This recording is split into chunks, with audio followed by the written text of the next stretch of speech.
Bonjour à tous, ici Pauline Roche. Bienvenue sur ma chaîne dédiée à la santé et aux avancées fascinantes en biotechnologie. Si vous êtes curieux de découvrir comment ces innovations transforment notre bien-être et notre avenir, n'hésitez pas à vous abonner pour ne rien manquer. Prêt à en savoir plus? Allons-y! Bonjour à tous, et bienvenue sur ma chaîne.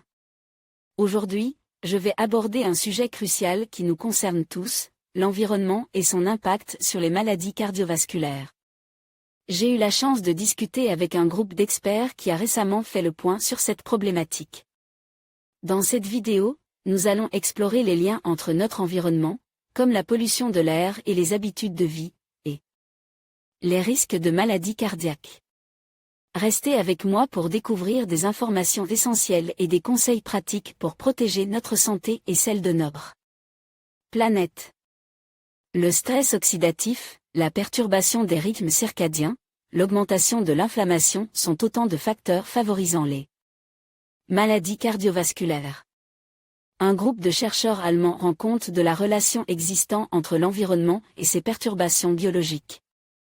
Avec près de 400 morts par jour en France, les maladies cardiovasculaires regroupant l'infarctus du myocarde, les AVC, les maladies vasculaires périphériques et hypertensives se situent au deuxième rang des causes de mortalité, selon Santé publique France. L'étude des facteurs de risque individuels non modifiables, hérédité, sexe, âge ou modifiables, tabac, alimentation, sédentarité, est largement faite. Il existe, en France, un dispositif de surveillance des maladies cardiovasculaires et de nombreuses actions préventives promouvant l'arrêt du tabac, le respect de règles hygiéno-diététiques et la pratique d'une activité physique.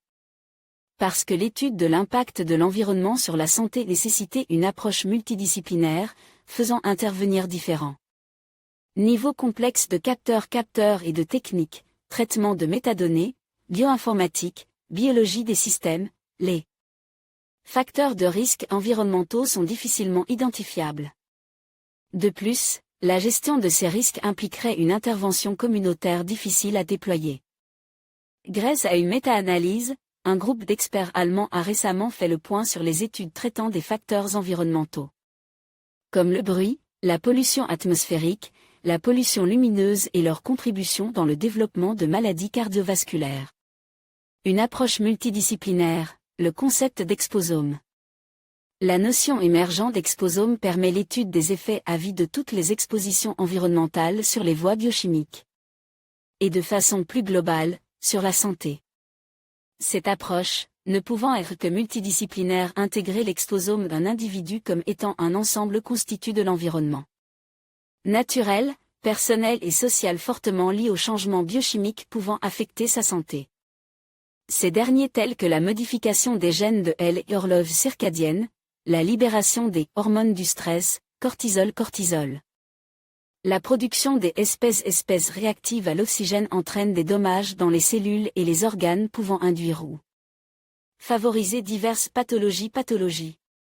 L'exposome, une notion intégrant tous les facteurs agissant sur la santé.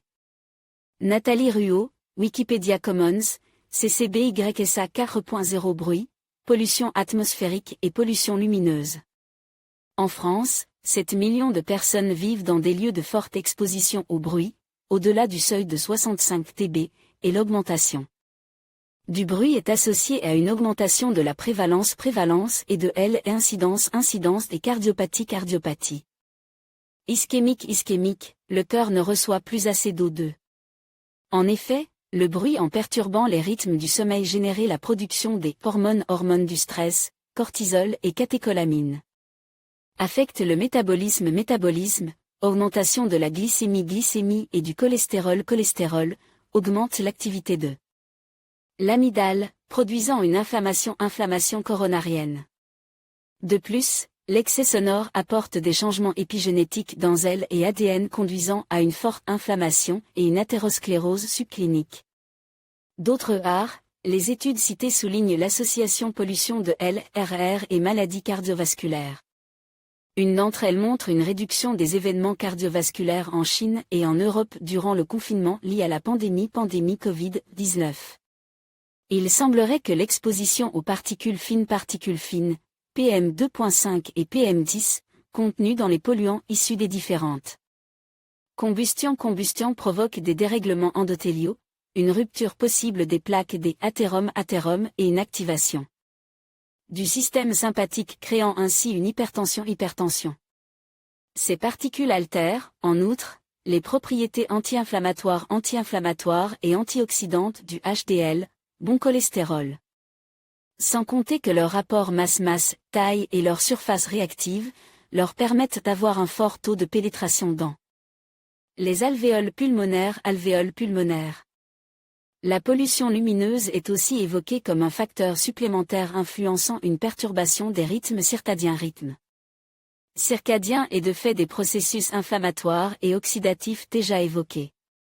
La pollution lumineuse, définie comme étant un éclairage extérieur inutile aux activités humaines, a largement augmente dans les milieux urbains. Des facteurs favorisant les maladies cardiovasculaires. Tous ces facteurs environnementaux déclenchent un ensemble de signes physiopathologiques orientés sur la notion de stress oxydatif. Stress oxydatif et d'inflammation qui sont des facteurs connus pour accentuer le risque cardiovasculaire. Ces mécanismes biologiques étant aussi déclenchés par des comportements à risque personnel, il est difficile de faire la part des choses dans des études d'exposome. Néanmoins, les auteurs de cette méta-analyse proposent des mesures d'atténuation du bruit, de la pollution atmosphérique et lumineuse, et invitent à une planification urbaine intelligente pour réduire la charge des facteurs de stress conduisant à des problèmes de santé cardiovasculaire et une morbidité importante. En conclusion, il est essentiel de reconnaître le lien étroit entre l'environnement et les maladies cardiovasculaires. Les experts s'accordent à dire que des facteurs tels que la pollution de l'air, le bruit et les conditions de vie jouent un rôle significatif dans la santé cardiaque. En agissant sur ces déterminants environnementaux, nous pouvons non seulement améliorer notre qualité de vie, mais aussi réduire l'incidence des maladies cardiovasculaires. Il est donc crucial de sensibiliser le public et de promouvoir des politiques qui favorisent un environnement sain. Ensemble, nous pouvons contribuer à un avenir où la santé cardiovasculaire est préservée pour tous.